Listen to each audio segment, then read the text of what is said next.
যার বাড়িতে মৃত্যু হয় একজন ফেরেশতা কানে ধ্বনি দেয়, ইনকাতাতিল আজাল ওয়ানকাতাতিল আমাল। এই ব্যক্তির আশাও শেষ, বয়সও শেষ, তোমাদের কান্না বেকার, তোমাদের কান্না অনর্থক, এর বয়স শেষ, আশা শেষ। দ্বিতীয় ফেরেশতা বলবে সালাল ইশতিগাল, এর ব্যস্ততা শেষ, কেউ একে আর ব্যস্ত দেখবে না। বাকিয়াল ওয়াবাল, সমস্ত গাকিয়ার সামনে একা একা সম্মুখীন হইতে হবে, ওইখানে কেউ যায় দাঁড়াবে না, কেউ খবর নিবে না। তৃতীয় ফেরেশতা বলবে যাহাবাতিল আমওয়াল, যত অর্জন ছিল দুনিয়াতে সব হাতছাড়া, শুধু সস্তা একটা কাপড় গায়ে জড়ানো।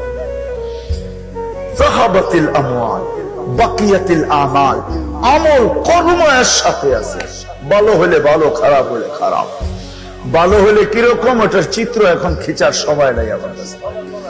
ভালো হলে কিরকম ভালো হবে এতটুকু শুনে নেন, যেটা আল্লাহ রাসূল এক শব্দে বলছেন, এতটুকু দুটা শুনে নেন।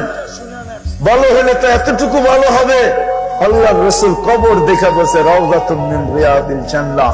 তোমরা কবর ভাবতেছো, এটা তো জান্নাতের একটা বাগান।